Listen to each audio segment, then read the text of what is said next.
आज हम समानता इक्वलिटी पर चर्चा करेंगे। सामान्यतः समानता का आशय लोग लेते हैं कि सभी मनुष्य जन्म से समान है, उनके समान आय होनी चाहिए, परंतु समानता का यह अर्थ बिल्कुल ही गलत है। समानता का तात्पर्य होता है कि समानता का मतलब होता है कि ऐसी परिस्थितियाँ जिससे व्यक्ति अपने व्यक्तित्व का विकास कर सके और उस सभी व्यक्तियों को अपने विकास के समान अवसर प्राप्त हो सके, और वह असमानता जिसका मूल कारण सामाजिक विषमता है उसका अंत हो सके। मतलब व्यक्ति को अपने व्यक्तित्व के विकास के पूर्ण अवसर प्राप्त होने चाहिए, जिससे अब व्यक्ति अपने व्यक्तित्व का पूर्ण विकास कर सके। इसका तात्पर्य यह है कि राज्य के सभी व्यक्तियों को व्यक्तित्व के विकास के समान अवसर दिए जाने चाहिए और जाति, धर्म, भाषा, लिंग के आधार पर किसी प्रकार का कोई भेदभाव नहीं किया जाना चाहिए। तत्पश्चात हम समानता के आयाम की चर्चा करेंगे। इसमें कानूनी समानता के अंतर्गत पहला पॉइंट है कानून के समक्ष समानता। इसका आशय यह है कानून के समक्ष सभी नागरिक समान है। जाति, धर्म, भाषा, लिंग के आधार पर किसी प्रकार का इसमें भेदभाव नहीं किया जाएगा। कानून की दृष्टि में सभी नागरिक क्या है, समान है। उसके पश्चात दूसरा पॉइंट है कानून का समान संरक्षण। मतलब राज्य के द्वारा जो भी कानून बनते हैं परिवार, स्वास्थ्य, शिक्षा से संबंधित नागरिकों के लिए, वो सभी नागरिकों के लिए क्या है, समान है। इस पर किसी प्रकार का कोई भेदभाव नहीं किया जाएगा। उसके बाद तीसरा है कर्तव्यों के प्रसंग में समानता। इसका आशय यह है कि कर्तव्यों की दृष्टि से भी सभी नागरिक समान है। सभी नागरिकों को अपने कर्तव्यों का समान पालन करना चाहिए। इस पर किसी प्रकार का कोई भेदभाव नहीं करना चाहिए। चौथा है करों के निर्धारण में समानता। इसका आशय यह है कि करों के निर्धारण में समानता का आशय यह है कि जिस व्यक्ति की आय ज्यादा उसे ज्यादा कर और जिस व्यक्ति की आय कम उसे कम कर देना चाहिए, जिससे करों का बोझ सब पर समान रूप से, भार सब पर समान रूप से पड़ सके।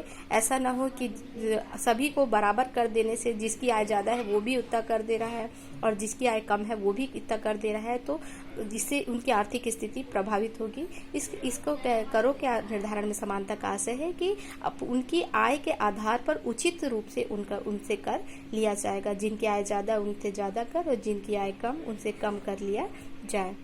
उसके बाद पांचवा पॉइंट है विवेक संगत आधार पर भेदभाव मान। इसका आशय यह है कि कुछ जो पिछड़े हुए लोग हैं या फिर जो शिक्षा या सामाजिक स्थिति पर जिनकी स्थिति पिछड़ी हुई है उनके लिए अलग, अगर सरकार कुछ नियम कानून बनाती है और उनके विकास के लिए कुछ कार्य करती है, उसे समानता का उल्लंघन नहीं मांगना जाएगा। इसे विवेक संगत आधार पर भेदभाव मान्य कहा जाएगा।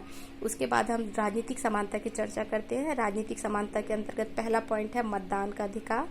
मतदान का अधिकार, सभी नागरिकों को मतदान का समान अधिकार है। इस आधार पर किसी प्रकार का कोई भेदभाव नहीं किया जाएगा। जाति, धर्म, लिंग या भाषा के आधार पर किसी प्रकार का कोई भेदभाव नहीं किया जाएगा। उसके तत्पश्चात चुनाव में उम्मीदवार बनने का अधिकार। इसका आशय यह है कि राजनीतिक समानता के अंतर्गत आता है कोई भी नागरिक जो चुनाव में उम्मीदवार बनना चाहता है उस आधार पर वह समान है। इस आधार पर किसी प्रकार का कोई भेदभाव नहीं किया जाएगा। तत्पश्चात तीसरा पॉइंट है प्रार्थना पत्र का अधिकार। किसी भी व्यक्ति को अपनी अपील, अपनी प्रार्थना करने का पूर्ण अधिकार है। जाति, धर्म, भाषा, लिंग के आधार पर इस पर किसी प्रकार का कोई भेदभाव नहीं किया जाएगा। चौथा पॉइंट है राजकीय नियुक्तियों तथा सम्मान प्राप्त करने का अधिकार। इसका आशय यह है कि किसी भी व्यक्ति को राजकीय नियुक्ति प्राप्त करना या सम्मान प्राप्त करने का अधिकार है। इस आधार पर नागरिकों में किसी प्रकार का कोई भेदभाव नहीं किया जाएगा। पांचवा पॉइंट है विचारों की अभिव्यक्ति तथा दलीय संगठनों के निर्माण का अधिकार। इसका आशय यह है कि प्रत्येक नागरिकों को अपने विचार व्यक्त करने के लिए वे स्वतंत्र हैं।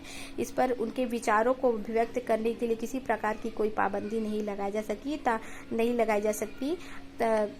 सभी नागरिक अपने विचारों को व्यक्त करने के लिए स्वतंत्र हैं, समान हैं। इस पर किसी प्रकार की कोई असमानता नहीं है, अर्थात सभी नागरिक समान हैं। उसके साथ ही साथ किसी भी नागरिक को किसी भी दलीय संगठन का निर्माण करने का अधिकार है। वो किसी भी दलीय संगठन का निर्माण कर सकते हैं। इस आधार पर भी उनको किसी प्रकार की असमानता नहीं है, सभी नागरिक इस आधार पर समान है। तत्पश्चात तीसरा पॉइंट है सामाजिक समानता। इसका आशय है सामाजिक समानता मतलब सभी नागरिक सामाजिक दृष्टि से समान हैं। उनमें जाति, धर्म, संप्रदाय या किसी आधार पर किसी प्रकार का कोई भेदभाव नहीं है। हमारे भारतीय संविधान के अनुच्छेद 17 में अस्पृश्यता का अंत कर दिया गया है, अर्थात छुआछूत का अंत कर दिया गया है। संविधान के दृष्टि में भी सभी नागरिक समान हैं। अस्पृश्यता का अंत मतलब छुआछूत का अंत, अर्थात किसी भी नागरिक से हम छुआछूत जैसे व्यवहार नहीं कर सकते, वो हमारी सामाजिक समानता का उल्लंघन कहलाएगा।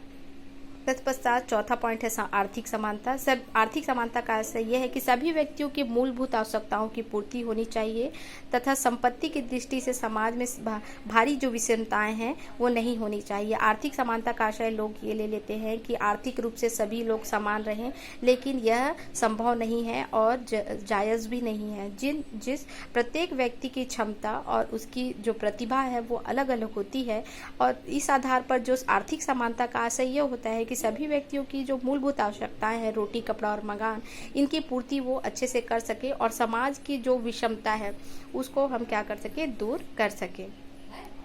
इन सब के बाद हम समानता और स्वतंत्रता की, इक्वलिटी की और लिबर्टी की बात करेंगे। स्वतंत्रता और समानता एक ही सिक्के के दो पहलू हैं। कुछ राजनीतिक विचारक समानता और स्वतंत्रता को एक दूसरे का पूरक मानते हैं, कुछ राजनीतिक विचारक समानता को स्वतंत्रता का विरोधी मानते हैं। लेकिन हम देखें तो समानता और स्वतंत्रता एक ही सिक्के के दो पहलू हैं। हम समानता के बिना स्वतंत्रता की कल्पना और स्वतंत्रता के बिना समानता की कल्पना नहीं कर सकते। धन्यवाद।